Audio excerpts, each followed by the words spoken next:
Good morning बच्चों। जैसे कि आप लोग को पता है क्लास 12 का अपने यहाँ से ऑनलाइन क्लास चल रहा है, तो मैंने आपको चैप्टर 1 पढ़ा रहा हूँ। चैप्टर 1 मतलब उसका सॉलिड स्टेज। तो जैसे अपन चैप्टर 1 12th क्लास का चैप्टर 1, ठीक है। चैप्टर 1 में मैंने आपको सॉलिड स्टेज ठोस अवस्था, इसका बहुत सारे वीडियो मैंने दिया था, स्टार्टिंग से पढ़ा रहा हूँ, ठीक है। चैप्टर 1 से मैंने स्टार्टिंग किया था। तो आज जो मैं टॉपिक लेने जा रहा हूँ बेटा, वो है क्रिस्टल का सरल सूत्र। जैसे कोई भी आपको दे दिया जाएगा, क्रिस्टल का सरल सूत्र किसे कहते हैं, तो देखना ध्यान से। तो ये है हमारा simple formula, simple formula of crystal, मतलब क्रिस्टल का सरल सूत्र कैसे बनाया जाता है। तो मैंने आपको इसके पहले वाली क्लास में बताया था बेटा कि अगर मान लो अवयवी कण कंस्टिट्यूएंट्स कॉर्नर में है, कॉर्नर में है, मतलब कितने होते हैं 8, ठीक है। अगर कॉर्नर शब्द बोला तो 8, बट यूनिट सेल में लेना है। तो यूनिट सेल में जब लेते हैं तो मैंने आपको उसके पहले वाली वीडियो में दिया था, अगर 8 कॉर्नर है, 8 में जुड़ा हुआ है, अगर मैं वहां से एक को निकालूं तो मेरे 3 दीवार चले जाएंगे, लेकिन एक कण भी आएगा।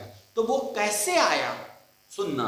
अगर बोले आपको पहला फॉर्मूला, सुनते जाना, क्रिस्टल के एकक हो गया कोष्ठिका। अगर बोले यूनिट सेल ऑफ क्रिस्टल, अगर क्रिस्टल का यूनिट सेल बोले तो मैंने आपको बताया था फॉर्मूला लेना 8 × 1/8। मतलब आप लोग अपनी बुद्धि में बैठा लो, अगर कोई भी सेंटेंस में अगर ये शब्द आता है एकक कोष्ठिकाओं के कोनों में, तब आप अपनी बुद्धि में बैठा ले रहो 8 × 1/8। अगर मैं 8 और 8 को कैंसिल किया तो आंसर आया मेरा 1, ठीक है बेटा। कॉर्नर ऑफ यूनिट सेल, मैंने इसके पहले वाली मेरी वीडियो में देखते जाना, मैंने बताया था अगर मान लो कंस्टिट्यूएंट्स ऑल कॉर्नर में हैं, हो गया, तो यूनिट सेल में कितने एटम्स होंगे 1। तो 8 × 1/8, व्हाट इज 1/8? उसका रेशियो है 8, मतलब 8 लोगों से कंपेयर किए हैं तो उसका खुद का अपना रेशियो 1/8, तो आंसर 1, एक कंस्टिट्यूएंट्स वहां होते हैं। और दूसरा फार्मूला अंतः केंद्र शब्द आ जाए तो बेटा क्रिस्टल में अगर केंद्र में अगर कोई चीज दिया, इन सेंटर, मैं इंग्लिश में पढ़ाते जा रहा हूं, इन सेंटर केंद्र दिया, तो नेचुरल है केंद्र में एक ही कंस्टिट्यूएंट्स रहता है, एक, ठीक है।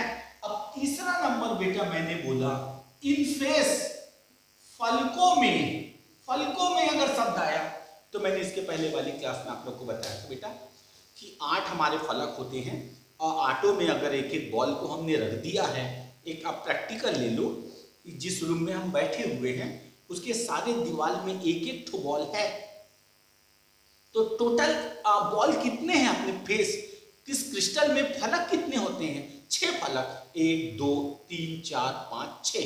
बट बेटा मैंने सिखाया था अगर मैं कॉर्नर के दीवार को खींच के लेके जाऊं, अगर मैं कॉर्नर के दीवार को खींच के लेके जाऊं तो मेरे पास बॉल कितने चले गए, 1 2 3 4, मतलब यूनिट सेल में कितने 4, ठीक है। तब आप कैसे करना, फेस में कितने हैं, लेकिन 1/2 आएगा तो आप बोलोगे कैसे आया, फेस में कितने होते हैं 6। और सर ये 1/2 आपने क्यों लिया, तो आप इमेजिन करो कि जिस रूम में बैठे हो उसको आप डिवाइड करना 20 से, तो एक साइड 3 दीवार जाएगा और एक साइड 3 दीवार जाएगा, तो उस 3 दीवार में कितने हैं, उस 3 दीवार में मतलब वो 3 दीवार एक यूनिट सेल है, तो हमको एक ही समय में अगर एक ही टाइम पे अगर बोले क्रिस्टल में यूनिट सेल निकालो, तो मैं दोनों को खींचा तो इसके साथ भी 3 दीवार चला गया, इसके साथ भी 3 दीवार, ठीक है। तो मैंने कितने यूनिट सेल पाया, 2 यूनिट सेल, इसलिए होता है 1/2।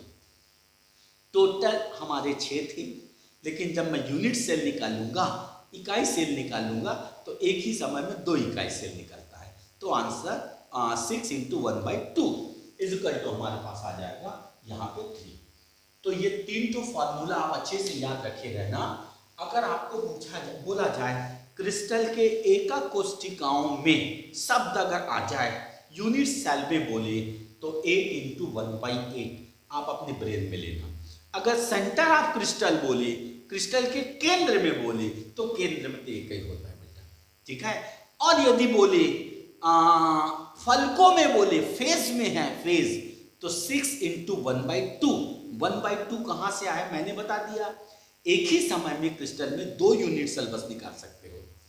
अगर मैं किसी चीज को खींचूंगा तो 3 फलक इधर जाएगा, 3 फलक इधर जाएगा, इसलिए मैंने 1/2 से डिवाइड किया, तो आंसर 3।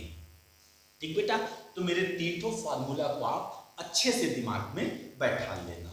अगर कॉर्नर बोले तो आपके मुंह में रहना चाहिए, जबान में रहना चाहिए 8 इंटू 1/8। केंद्र बोले तो 1 रहना चाहिए, फलक बोले तो 6 इंटू 1/8। ठीक, अब मैं आप लोगों को क्वेश्चन सिखा रहा हूं। तो अब अपने पास एक प्रश्न आया हुआ है, मान लो बोलता है एक क्रिस्टल, सुनते जाना, क्वेश्चन मैंने दिया, एक क्रिस्टल एक्स और वाई जिसमें एक्स बोल रहा है corner, unit cell of corner, हो गया कॉर्नर, मतलब यूनिट सेल के कॉर्नर में है, हो गया यूनिट सेल के कॉर्नर में है। और ये वाला दिया तथा वाई केंद्र में है, बोला केंद्र में, हो गया। तो आप इसका सॉल्व कैसे करोगे? 1 सेकेंड में मैं आपको सॉल्व करवा दूं, तो आप ऐसे आंसर देना, ऐसा आंसर ये देना बेटा, हो गया। मतलब हमने दिया फॉर एक्स, तो एक्स कहां पे बोल रहा है? कॉर्नर ऑफ यूनिट सेल, हो गया कॉर्नर ऑफ यूनिट सेल। मैंने बोला किनारे शब्द दिखा, तो फॉर एक्स के लिए 8 इंटू 1/8, आंसर आ गया 1, मतलब एक्स की संख्या 1 तो है। ठीक, अब मैंने दूसरा दिया फॉर वाई, तो केंद्र में है बेटा, केंद्र में, तो केंद्र में तो एक ही ठो होता है, तो y इक्वल टू 1। अब उसका फॉर्मूला हो गया, अब उसका हमने फॉर्मूला बना लिया, आंसर x1 y1, ये आपके पास उसका सरल सूत्र बन गया x1 और y1। अगर मान लो सेकंड नंबर का क्वेश्चन पूछता है, अगर उसने प्रश्न पूछा, सुनते जाना, एक क्रिस्टल, हो गया एक क्रिस्टल हो गया ए बी, जिसमें ए बोलता है, हो गया corner of unit cell, B बोलता है बी सेंटर ऑफ फेजेस। तो देखो अब इसको सॉल्व कैसे करें, आंसर देखो बेटा, फॉर ए, मतलब फॉर का मतलब होता है ए के लिए, तो उसने बोला कॉर्नर ऑफ यूनिट सेल, मतलब यूनिट सेल का किनारा, तो आपको रटाया हुआ है बेटा, ये हो जाएगा 8 इंटू 1/8, 8 कैंसिल होकर 1, मतलब ए का आंसर आया 1। क्लियर? अब मान लो उसने बोला फॉर बी के लिए लेता हूं, तो उसने बोला centre of face, all centre of face, तो जैसे फलकों के केंद्र में सुनोगे तो 6 इंटू 1/2, ये आंसर आ गया 3। अब बी की संख्या आ गई 3, तो फॉर्मूला, उसका जो फॉर्मूला है वो हमारे पास A1B3, जो हमारा फॉर्मूला आया है वो A1B3। क्लियर बेटा? बहुत इजी है, आप बना सकते हो। जैसे कॉर्नर ऑफ यूनिट सेल सुनोगे तो 8 इंटू 1/8, ठीक है। और जैसे एक सिंपल से एग्जांपल, एक क्वेश्चन लिया गया, राम जो है कॉर्नर में है और श्याम जो है केंद्र में है, तो आपको कुछ लिखना नहीं पड़ेगा, ऑब्जेक्टिव फट से बोल दोगे। राम जब कॉर्नर में है मतलब राम का 1, श्याम जो है केंद्र में है तो श्याम का भी 1, मतलब राम 1 श्याम 1, ये फॉर्मूला बन गया।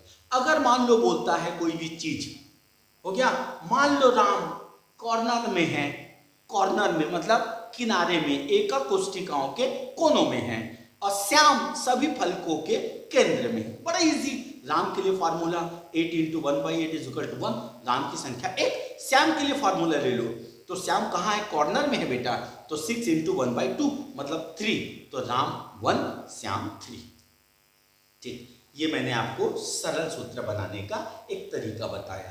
अब इसके बाद अगर आपको बोला जाए कि कॉर्नर से किसी को हटा दिया जाए, सुनना बेटा, तो मैं एक और फॉर्मूला लिख रहा हूं, 3 तो पहले लिखा था, चौथा फॉर्मूला हो गया, कॉर्नर से एक कण को हटाने पर, जब भी हटाओगे, राम को हटाओगे तो राम की संख्या में -1/8, मतलब जिसको भी पूछे ऐसा, यहां पे जो भी डाटा है उसमें -1/8 कर दे, इसको भी मैंने किया। अगर कॉर्नर से एक कण को हटाने के लिए बोले तो n, यहां पे मैंने देखो पहले ऐसा बनाया, a और b कुछ भी आएगा n और m, लेकिन कॉर्नर से हटा है तो -1/8 कर देना, आप आराम से बना सकते हो। क्लियर? अब मैंने क्वेश्चन आपको लिखता हूं, एक क्रिस्टल, सुनते जाना, एक क्रिस्टल XY हो गया, जिसमें, सुनते जाना बेटा, जिसमें X हो गया कॉर्नर ऑफ यूनिट सेल तथा Y phase of all phase हो गया, all phase, all centre of phase, मतलब वो शब्द को देखना ना, तथा जिसमें से एक A को या एक X को हटाने पर उसका, ठीक है, सरल सूत्र क्या होगा। तो आप मत डरो, बहुत इजी, पहले तो आप उसका सरल सूत्र निकाल लो। तो उसका सरल सूत्र कैसे निकाले सर? फॉर x, तो आंसर 8 × 1/8, आंसर आ गया 1। फिर फॉर y, क्या बोला है वो, सेंटर ऑफ फेज बोला है, 6 × 1/2, आंसर आए कितना, 3। तो आप दे दो A1 और B3।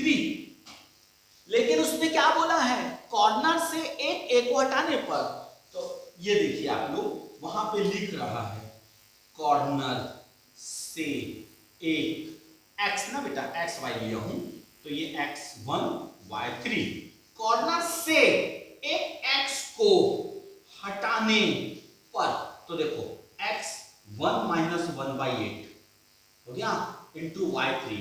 जब आप X1 से 1 - 8 हटा, जैसे मैंने 1 से -1/8 किया तो कितना आएगा,